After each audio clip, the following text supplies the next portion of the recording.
Kisah Nabi Muhammad Shallallahu Alaihi Wasallam bagian 55. Suku Quraisy gempar. Saat itu, di dekat Ka'bah telah berkumpul para pembesar Quraisy. Mereka melihat Rasulullah. Abu Jahal bertanya dengan congkak, "Hai Muhammad, adakah engkau mendapat suatu perkara baru lagi?" "Ya, aku baru mendapat suatu perkara yang baru." "Apa itu? Ceritakanlah." Abu Jahal bersiap mengejek. "Semalam aku pergi ke Baitul Maqdis." Senyum Abu Jahal melebar, "Ke Baitul Maqdis dan pagi-pagi begini sudah kembali tiba di sini?" "Ya, semalam aku pergi di Baitul Maqdis." Abu Jahal tertawa sambil menggeleng-geleng heran. "Apakah kamu berani menyatakan hal ini di muka kaumku?" "Kalau memang berani, saya akan memanggil mereka. Ceritakanlah kepada mereka hal yang telah kamu katakan kepadaku tadi." "Baik, panggil mereka kemari," tegas Rasulullah.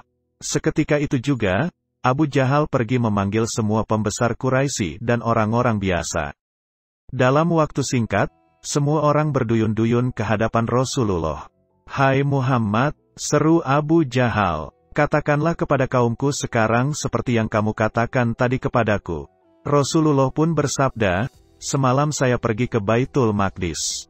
Orang-orang terperangah. Semua orang yang hadir di situ bersikap seolah-olah kurang jelas mendengar kata-kata Rasulullah.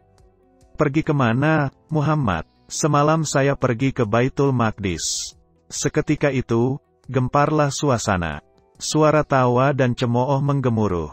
Mengalahkan suara-suara itu Abu Jahal berteriak, "Muhammad itu memang selalu mengada-ada dengan ucapannya." Olok-olok makin terdengar riuh. Ada yang mengejek, ada yang tertawa, ada yang bertepuk tangan. Bagi bangsa Arab, tepuk tangan adalah bukan tanda semangat. Tepuk tangan atau menaruh tangan di atas kepala adalah tanda mengejek dan hinaan bagi seseorang yang kata-katanya dianggap tidak bisa dipercaya. Orang-orang itu memanggil Abu Bakar. Mereka ingin tahu yang akan dikatakan Abu Bakar, orang yang selama ini begitu kukuh kepercayaannya kepada Rasulullah. Abu Bakar membenarkan cerita Rasulullah. "Kalian berdusta," kata Abu Bakar kepada orang-orang yang datang kepadanya. "Sungguh, Muhammad kini berada di Ka'bah sedang berbicara dengan orang banyak."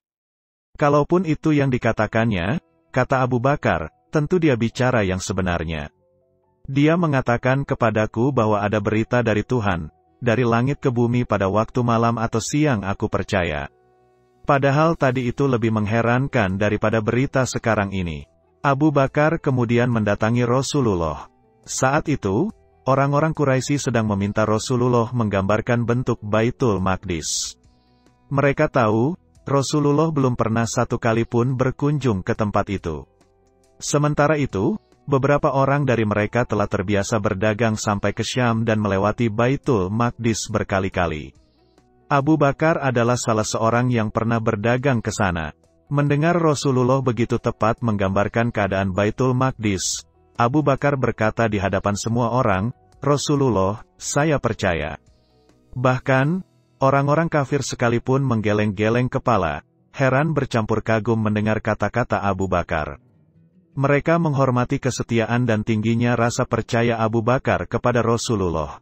Rasulullah sendiri sangat gembira mendengar perkataan Abu Bakar. Padahal saat itu, semua orang di hadapannya tengah bertanya-tanya, mengejek, dan mencaci. Bahkan yang lebih menyakitkan, beberapa orang yang sudah memeluk Islam kembali murtad karena tidak percaya dengan apa yang Rasulullah sampaikan. Sejak saat itu Rasulullah memberi julukan kehormatan dan kesayangan, As-Siddiq, kepada Abu Bakar. Artinya adalah, yang tulus hati, yang sangat jujur. Bukti dari kafilah. Merasa belum cukup mendengar betapa tepat gambaran Rasulullah tentang Baitul Maqdis, orang-orang Quraisy meminta bukti yang lain. Rasulullah mengatakan, bahwa dalam perjalanan, beliau melewati beberapa kafilah yang sedang dalam perjalanan menuju Mekah atau ke arah Syam. Rasulullah mengatakan bahwa di salah satu kafilah, seekor unta terjerembab karena terkejut oleh kehadiran burak. Rasulullah juga mengatakan tempat kafilah itu berada. "Saya melanjutkan perjalanan," demikian sabda Rasulullah, "sampai tiba di Dajanan, melewati sebuah kafilah Bani Fulan. Kutemukan mereka semua sedang tertidur. Mereka mempunyai sebuah guci yang tertutup. Saya membuka tutupnya dan meminum air itu lalu menutupnya kembali. Sudah menjadi kebiasaan kafilah Arab untuk menyediakan guci minum yang bisa dinikmati oleh siapapun tanpa perlu izin lagi. Bahkan biasanya yang disediakan adalah susu. Sebagai bukti kafilah itu sekarang sedang menuruni dataran tinggi Baida di celah Tanim. Kafilah itu dipimpin seekor unta berwarna kelabu dengan muatan 2 kantong, yang satu hitam dan yang lain belang. Orang-orang kemudian bergegas menuju celah itu. Mereka menemukan bahwa unta pertama yang mereka jumpai sedang memimpin kafilah memang persis seperti yang digambarkan Rasulullah. Orang-orang juga bertanya kepada anggota kafilah itu tentang guci air. Ketika kami bangun pada pagi hari tadi, guci itu masih tertutup, tetapi isinya kosong. Padahal semalam guci itu penuh berisi air, jawab anggota kafilah. Orang-orang saling berpandangan mengakui yang Rasulullah katakan. Terlebih lagi setelah itu, mereka bertanya pada rombongan kafilah lain tentang unta yang terjerembab. Kami memang terkejut mendengar sesuatu seperti apa yang bergerak cepat di langit.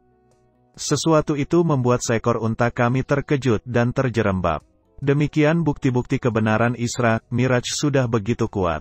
Namun, orang-orang seperti Abu Jahal tidak bisa berubah menjadi orang beriman. Demikian kisah Rasulullah Shallallahu Alaihi Wasallam bagian 55. Tonton terus video lanjutannya hingga selesai supaya kita mengenal baginda Nabi Muhammad lebih dekat lagi. Semoga ini menjadi salah satu upaya pemantasan diri untuk mendapatkan syafaatnya kelak di akhirat. Tentunya tidak hanya mengenal kepribadian Rasulullah tapi juga melaksanakan perintah Allah dan Rasul-Nya serta menjauhkan diri dari perbuatan dosa.